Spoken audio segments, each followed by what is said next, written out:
Ladies and gentlemen, hello, hello, hello. Welcome to our little tutorial on the phosphate cycle. You know what I love? I'm feeling colorful today, huh? Look at the sun behind me. Isn't that beautiful? My goodness, this is such a beautiful, beautiful day. Anyway, you know what I love about environmental science? I love the fact that I can pretty much teach any lesson that you can throw at me from environmental science right outside my door, right across the street, and within a 5-foot radius. I can pretty much discuss anything. You want to talk about succession, you want to talk about the carbon cycle, you want to talk about photosynthesis. All you got to do is step outside, and here comes the lesson, right? Human impact. You see the wires right above me, right? We can talk about anything. But today we're going to talk about the phosphorus cycle because those are the slides you're dealing with today. So here I am. Here's the old house of mine. Kids are outside with the dog. Here is the church that you guys have seen. And this is what I want to focus on, this awesome rock wall. Now, my town is about 200 years old. This church you see in front of you is about 155 years old. So that means this rock here that they made, this rock wall is hella old, if I may say so myself. This rock, obviously the rock has been around for a lot longer than 200 years, but it's been in this area for about 200 years since they made this. And this rock wall goes pretty much all the way down the block. It's very, very cool. So what we're looking at here is rock, like I said. What happens? What's happened to it over the years? The rain hits it, the weather hits it, the snow hits it, ice hits it, right? And it, what? The big E word, it erodes, right? So it erodes. What you need to understand is that all phosphate, all phosphorus in the phosphorus cycle comes from rock, inside a rock. So all inside this rock is phosphorus, okay? AKA phosphate. So we're gonna use the word phosphate most of the time. So when this rock erodes and falls down onto the grass, the phosphate absorbs into the ground, okay? When the phosphate absorbs into the ground, roots of plants, grasses, trees, all the roots you see from all these plants absorb that phosphate, all right? So that phosphate goes up into the plants. The plants need phosphate for their DNA. We need phosphate for our DNA. Phosphate is very, very important to all living things because we incorporate it into our DNA. So it's a very important thing. Now, back to the wall. Now, your phosphates go into the grass. They're absorbed by the roots of all these plants. Animals come along, and animals eat those plants. That's how animals incorporate the phosphate into their systems. So now you have phosphate being eroded from the rocks, moving into the soil, being absorbed by plants, and eaten by animals. So now all the living things have the phosphates they need. When humans and other animals and plants die, that phosphate is brought back into the dirt, right? Broken down into its smallest components and taken back up by the roots of different plants. So there's a cycle right there. Now, another thing that can happen is the phosphate can erode from the rocks and move into the soil and find its way to a water source. So this is a sewer you see here, right? So some of that phosphate is going to get washed down into that sewer and end up in a water source, probably most likely a river, right? Or a reservoir. So now you have the phosphates in that water. Guess what? Animals and plants that live in that water that also need those phosphates are now going to end up incorporating that into themselves, and they will start another cycle. When they die, that phosphate will be absorbed in the shores and in the dirt and in the sediment in the water and be absorbed back into the land and back into the whole cycle, okay? One of the things that I have not mentioned, and it's very important, it's definitely going to be on any quiz or test you take about phosphate. The main thing you need to understand about the phosphorus cycle is that the phosphorus cycle is the only cycle that we've talked about that does not include the atmosphere. There's never phosphorus and phosphate in the atmosphere, okay? When we talk about the carbon cycle, we know carbon, CO2 goes into the air. We know that.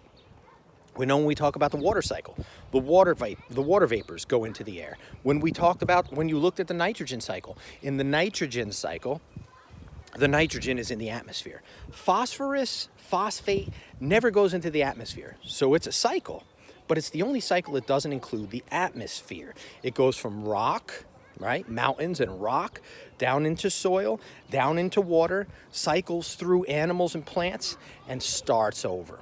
Okay? It can even be incorporated back into rock underneath the earth. But it never, ever, ever enters the atmosphere. So that's just important to understand, because that's always on a quiz or a test, all right? So you're thinking phosphorus cycle is awesome. The phosphorus cycle is awesome. How can humans screw it up? Here's how humans can screw it up. Too much of a good thing ends up being a bad thing. And this is where that word that I've mentioned a bunch of times already called eutrophication comes in. Phosphates are good and we need them, but phosphorus is also very dangerous in massive amounts, because what it does is it promotes a lot of bacterial growth and algal bloom, and the process you'll discover later on in the course. But the process, what it does is it removes oxygen from the water because there's too much algae and bacteria. You may remember me saying this a couple times. And then everything in the water dies, the plants, the animals, and we have a hard time because our food supply and our food chain is disrupted, right? So it can be a very dangerous thing. And where do we get phosphates from? I've also mentioned this in the course. We get phosphates from fertilizers. You guys, we have definitely discussed this. Fertilizers, farms to make plants grow faster and get the crops more healthy and sell more food. Back in the, I guess it was 50s or 60s, they realized that if we put chemical phosphorus and nitrogen into these fertilizers, plants grow better. What they didn't understand is all that excess phosphorus and nitrogen in the fertilizers were sinking into the ground, and they were making that cycle. They were blocking up that cycle because there was so much phosphorus in the dirt and in the water supply that the plants and the roots couldn't take it all up. So it builds up, and that can be very, very dangerous for an ecosystem. Okay, so the phosphorus cycle. We need phosphorus as phosphate for our DNA.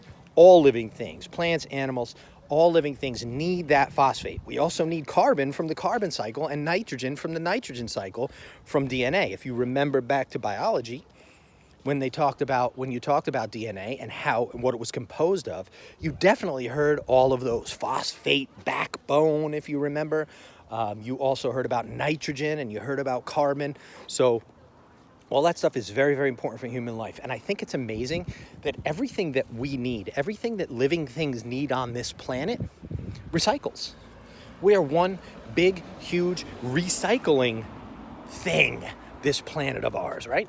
Because we need water. That is in a cycle, right? It's not like there's a finite. The only thing there's a finite supply of, which means runs out, are those fossil fuels that we discover and we burn and we cause issues with, right? So all the things that we need, the carbon, the nitrogen, the phosphorus, the water, it all cycles through. We take it, we use it, we die, we give it back, right? It's kind of poetic, right? Or romantic. The plants use it, give it back to us. We die, give it back to them. It's this symbiotic relationship that's actually pretty cool, right? Anyway, people, that is the phosphorus cycle, a little tutorial. I miss you guys. Try to get out and stand outside away from other human beings and just look at how nice it is today. Man, look at it. Look at it, look at it, look at it, look at it. Anyway, I will be Zooming. I believe you will be getting some sort of schedule or direction from Mr. Reyes in the coming days. I have been allowed, I think I mentioned this yesterday, I actually was told I couldn't Zoom after school, but then I was told I could Zoom after school as long as I didn't make it mandatory. And my Zooms aren't going to be mandatory. They're going to be for saying hello and if you have any questions and just, to see each other. I have not heard you guys yet, and I want to hear you, and I want to see you. But during class times, I'll probably do a YouTube thing because Zoom gets a little out of hand. Keep in touch. Keep signing in. Keep doing your work. Please keep doing your work. It's dropping a little bit, and I'm going after you guys. Again, there's a test on Friday. That is going to be scored right away like I've been doing. So make sure You are in the zone and ready to go. I will talk to you soon. Peace. What were they? Safe, calm, strong, smart. Just added another one. See you later.